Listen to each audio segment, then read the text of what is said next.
Welcome back to another video. As you see, we are in our extension tower. We are on the inside of it, and we have not done much since we insulated it, but we have to move on, and I want to plasterboard it and then get on with the floors, because the floor is quite cold. My feet are freezing standing on it because it's just pure concrete. We didn't really think ahead and think to insulate below the concrete. We could have done that as well, but now we're just gonna have to kind of insulate on top of the concrete, which also works perfectly fine. So in this video, my plan is to attach a light up here on this cable, attach a light switch, and connect all the electricity in this place, because currently it has none, and would be nice to have some brightness in here so we can work more in the dark hours. Other thing, we need to cut off this foam that was connecting the brick to the wood, and then we need to add a wind barrier kind of membrane thing to stop the moisture. I guess that's called a moisture membrane barrier. We're going to use exactly the same one we use for the outside of the house, because it's the same one we want, because it breathes. The indoor one does not really change much. It just says indoor and you pay a bit of premium for it, but it's the same thing. It breathes during the summer because it has micro pores that open, same with the outside, so it gets all the moisture exchange. So nothing is like, it's not like a climate inside like you would if you put a pure plastic, fully sealed away. This one actually breathes, and yeah, that's what we're gonna do. And we'll see if we also add a little wood around the windows and have it separated from this membrane, just so it breathes behind the plasterboard. I guess apparently that's what you're supposed to do, but I'm not sure if it's really gonna change much, because I see a lot of people avoid that step, but I'm not sure if also that's a good thing that a lot of people are avoiding it. So we'll see by your comments what do you guys think. So let's get started, cut the foam and get on with the probably membrane first.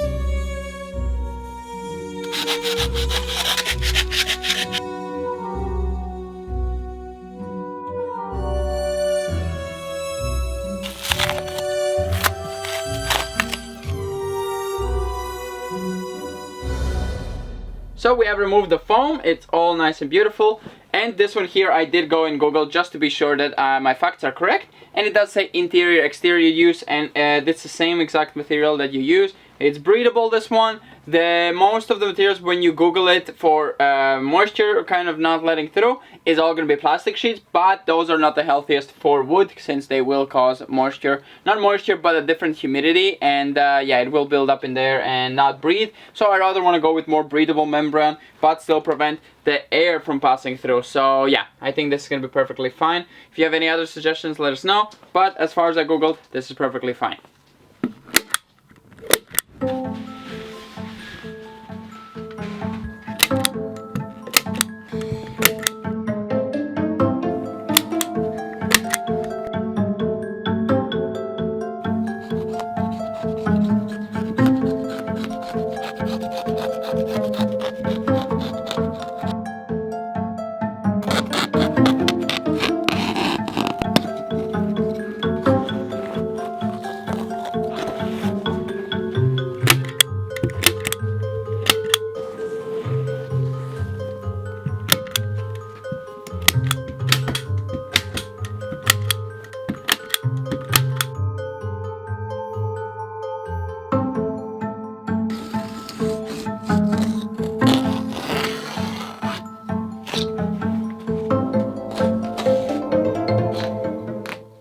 So it's the next day.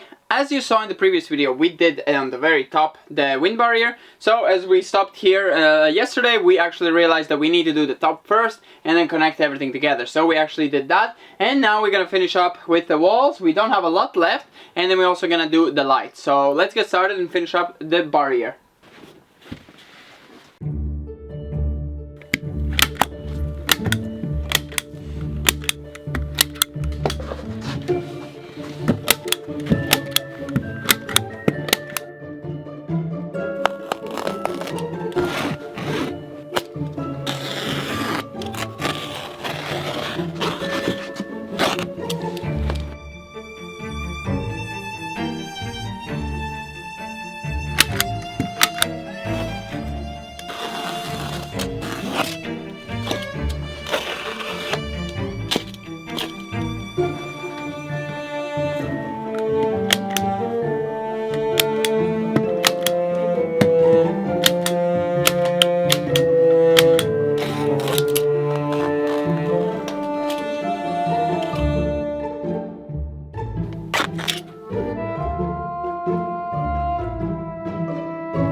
can see, we are finished with, well, whatever tape we had. We still have to do all the window around. All of this needs to be all hooked in. And then it's going to be a lot better, of course, as well. But there's no wind blowing through anywhere. You put your hand through this, just here it should be blowing through, but there isn't, because the outside one is done so nicely. So wind is not a problem. We just want to stop the heat from going out to the outside wall and all losing through there and creating condensation. So this is going to create this nice effect. And I think we're already having a lot better heat in here since we redid the ceiling and everything. In here is close to the house temperature already without even having the heating in here. And once the heating is in here, this is going to be a toasty room, I think. So now we are going to bring some light into the room because it's so dark in here after hours. We pretty much can't see anything, and we kind of need to work after the sun is set because the days are so short. So we're going to install a light, we're going to set up a switch, and maybe the plugs, but for plugs we can do later. We don't need plugs that urgently, we have the extension cord. So for now we're just going to set up the light, which is the most important.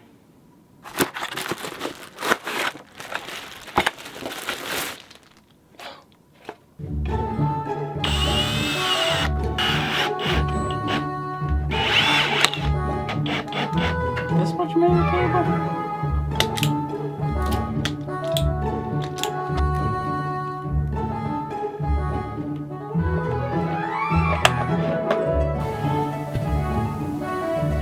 Beautiful.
So we have finished the lights, we have a plug and we have the lights. We didn't attach the plugs for the machines, whatever we want to put in here.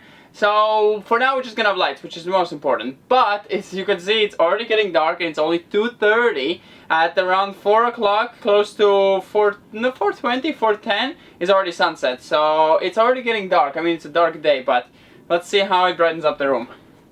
2. Woo! Ah, it's not too bright. It's not too bright. It's bright enough where we can work. Yeah. I think with the bright walls, it's gonna be a bit nicer. Yeah, actually, yeah. But it's actually quite nice. That's nice, I think. Definitely.